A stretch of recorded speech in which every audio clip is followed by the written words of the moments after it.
Hey lovelies, and welcome back to my channel. As braids being my first ever passion from a very young age, I just thought my channel wouldn't have been complete without a braiding tutorial, so here we are. So today's video is all about these perfect knotless braids and how I was able to achieve them, and to easily walk you guys through the process and also, to keep things organized. I'm going to be breaking this video down into sections. The first is going to be parting space plus prepping the braids. The second is going to be prepping the braiding hair. Third section is going to be all about the braiding technique. The fourth is going to guide you on lengthening your braid, and lastly, the cleanup. So as you can already tell, this is going to be a very beginner friendly video, and once you've watched this video, you're going to be able to do knotless braids like it's nothing, okay? Mark my words. So now that you're able to keep up with the pace, let's go ahead and get started. The things you're going to be needing to complete your braids and to make yourself or your client happy are one or more butterfly clamps or any sturdy hair clamp or hair clip. You're going to need a rat tail comb, especially one with a thin end. The gel I use is Shine and Jam, and I've been using this ever since I found out about it years ago, and you definitely are going to need this for braids. To style the edges once the braids are done, of course, you're going to be needing an edge control, and I love using the edge booster. A pair of scissors will come in very handy, and lastly, the braiding hair I use is the 3 in a pack pre-stretched expression hair. I used 4 packs for the length and fullness in this exact video. Lastly, you're going to need a snack, okay? God knows you'll need it for this braiding process, and goldfish and a little meal in between was able to get me through this day. So as you can tell, we have a lot to cover in this video today, so let's just move right into everything. The first thing we're going to be covering is the parting space and the importance of knowing how to part for whatever fullness you're going to be going for. My first step to give me a good sense of direction is always sectioning off the hair in top and bottom sections. The bottom section starts right where her ear begins, okay? To break down everything to you guys in layman's terms so that everything is very easy to understand, the fullness of the braids that either I or my client is going for is going to determine how I part out everything. And to keep things simple for them to understand, I break down the fullness into 3 categories: not so full,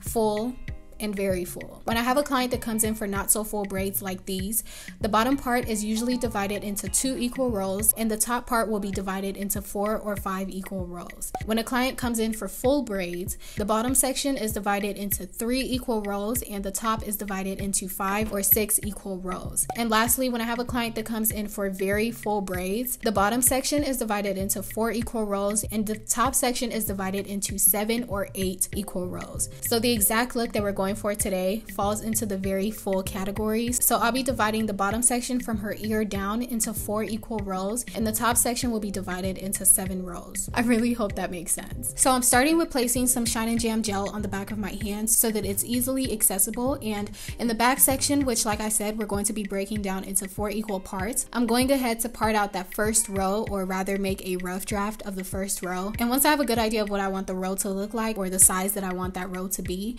I go ahead and just place some gel directly into the parting space. You can use a comb or your finger to place that gel in, and with using a comb with a very skinny rat tail, I'm cleaning up that parting to be exactly how I want it. And trust me you guys, the gel is very important because it makes cleaning up that line easy and sharp. Once the row is prepped and ready, then it's time to prep the hair for the braids. I'm doing so by using my comb to section out the hair for each braid, and I'm doing 4 braids in this exact row. So again, I'm using the gel directly into the parting space to sharpen those parts, and we have created all 4 sections. I'm combing out each little section or braid to be, and I'm twisting it up while it's waiting to be braided up.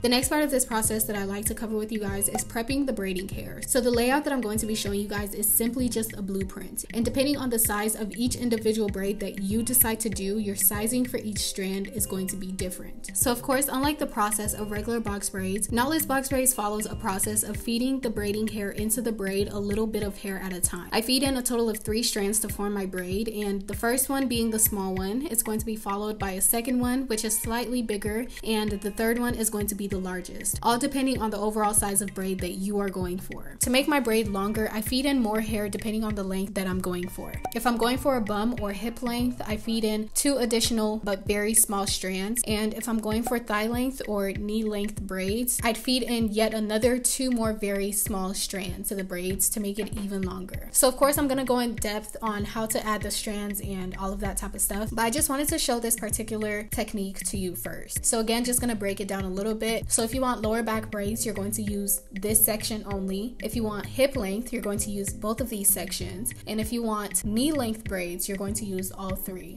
Now, the most important part of this video is all about the knotless box braids technique, how you do it, how it's done. I'm going to show you not one, but 2 ways, and you can decide which one best suits you depending on your grip. So for the first method, we're going to start off by sectioning off the braiding section into 3 parts vertically and start braiding the client's hair alone. The most important part is to start with her hair alone. Your braiding pattern is going to be like that of cornrows, so if you've done any type of cornrow or feed-in cornrows in the past, then this is absolutely nothing new to you. But once you've braided the hair a couple times, and usually I do about 2 times, then I'm going to hook the smallest braiding hair into the right side, and I hook it tightly and slip it right through my index finger, then start braiding as normal. And once I get back to the right side again where my fingers are open, I'm going to slip the second braiding strand in. I'm gonna braid a little bit more, and when the right side again is open, I'm going to slip that third and the thickest strand of hair and just braid all the way down. So like I said to you guys, the sizing of each strand that I added was dependent on the overall size of the braid that I wanted. And if you want your braids to be bigger, then you're going to add more hair to each strand, and if you want it to be smaller, then you're going to take away a bit of hair per strand, if that makes sense. So I'm going to cover in detail how to make the braid longer, but let me go ahead and show you guys the second and my favorite braiding pattern because it works better for me and my gripping style. For the second braiding pattern, instead of 3 vertically parted lines like this, I like to part the hair into 2, the left being a little bit bigger than the right, and then I part that left one into 2 horizontally just like this. I don't know why, but it just helps me grip the hair a little bit better with all the gel and stuff on it. But how I insert the strands is the exact same as I showed you not too long ago, by adding each strand bit by bit with the hooking method, and when they're all added, I just go ahead and braid all the way down again.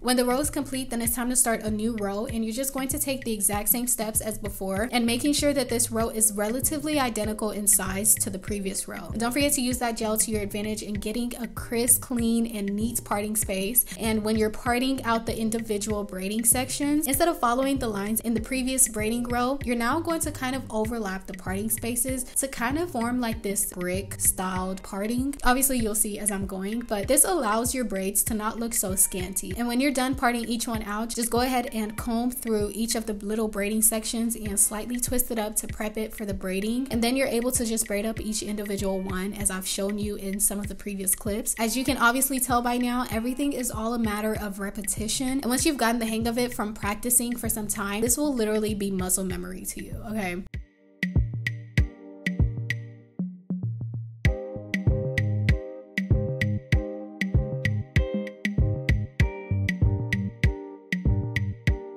So the entire back section is now complete, and all 4 rows in the back have been braided up. Everything looks neat, it looks organized, and here you can see the benefit of the stacked or brick layout of the braids. But this looks so satisfying. But moving forward though, I wanted to quickly show you guys the parting of the top section, and hopefully it'll be able to give you a good sense of direction for proper parting spaces. So your parting is going to follow the same technique as the back section, with making sure that each row is relatively identical in size to the previous row. You don't want to make another one bigger than the other because, you know, it's just not a good look, okay? We want to make sure that everything just looks in sync. It's gonna flow nicely. Also, make sure that the row that you're working on is mimicking the same flow as the previous row, if that makes sense. So if this one is curving at this angle, then make that parting space follow that same curving, you know, flow as well. It's all just to make everything look nice and pretty. But again, clean up the parting, of course, section it out for your little braiding patterns, comb them through, twist it up, you know, to keep them waiting, and just start braiding up that row and repeat. So I finished up a few more rows, and you guys have hopefully gotten the hang of things by now. So I'd like to walk you through being able to smoothly extend your braids. So at first I was showing it to you guys from the side, which honestly wasn't a smart choice, but I did change up the angle a little bit later to give you guys a better view, so just bear with me for a little bit. Obviously I'm starting with the original foundation of the braid, okay? And if you were to keep doing so and braid your hair all the way down just as is, you would end up with a hairstyle of this length, lower back. So to give me a little bit more length, to give me bum or hip length, remember those 2 strands of hair? I'm going to go ahead and add that in once I feel like the braid is getting a little bit skinnier as I'm braiding. To maintain that size, another strand of hair has to be added when or right before you feel like that braid is getting a little bit smaller. So once I do feel like it's getting a little bit smaller, or I just know it's gonna start getting smaller, I'm gonna add a strand of hair and braid for a little bit, maybe 3 or 4 times, and then add the second strand of hair. This will give me bum or hip length braids, okay? But As you guys know, in this video, we're going for knee or thigh length braids. So to extend it to that length, after you've added the first 2 strands and you've already kept on braiding, again, once you feel that the braid is getting a little bit skinnier, or before it does, you're going to add the final 2 strands of hair. But let's go into detail this time, okay? So you're going to take your additional strand, very small in size, so it's not too obvious that you've added some hair, and I'm going to grab that strand of hair with my pinky to add it into the middle piece, okay? Then I'm going to place the other side of that strand with the left piece of the braid and then hold it in place, okay? Then I'm going to release the strand of hair and the middle piece of the braid that was in my pinky, and as you can see, they're together now, so just braid as normal. This will obviously come naturally to you the more that you do it, but that's literally it. Those are the steps that I take, and as you can see, there is no indication whatsoever to show that anything was added to the hair. For my visual learners, of course, let me just show it to you guys one more time.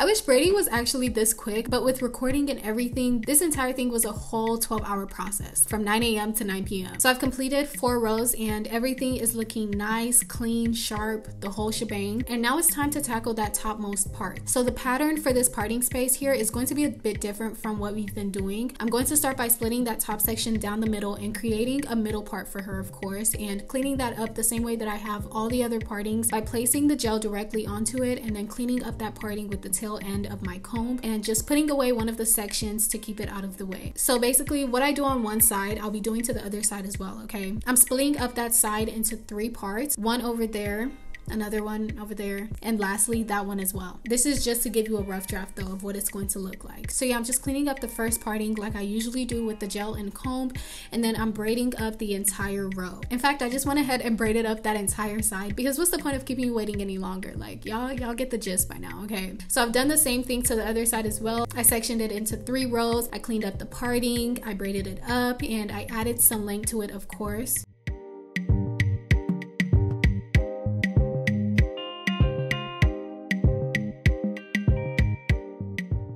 You know, need I say more?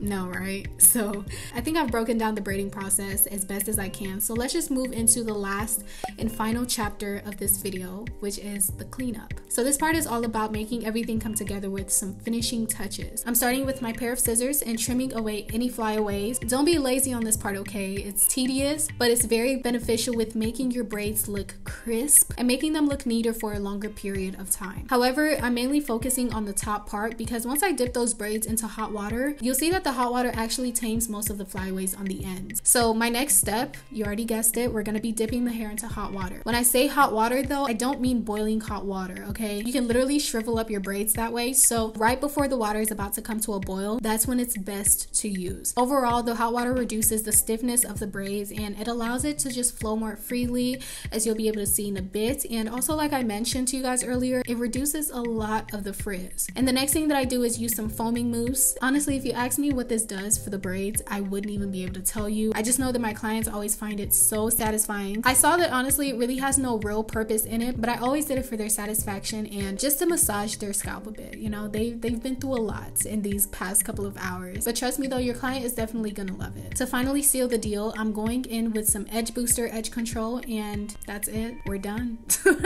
Like, look at how nice these braids are, you guys. Like, I'm so happy with the outcome, and so was my client, who literally, by the way, went on vacation right after, which braids are perfect for because you can just be on the go without so much maintenance, you know, like frontals and stuff like that. But she was definitely feeling the look, and I'm sure your client will be as well once you've mastered some of the techniques that I've shown you in this video. But I'm happy I was able to share this with you all, and if you loved it, please show some love down below. I would definitely appreciate it, and I will see you guys in my next video.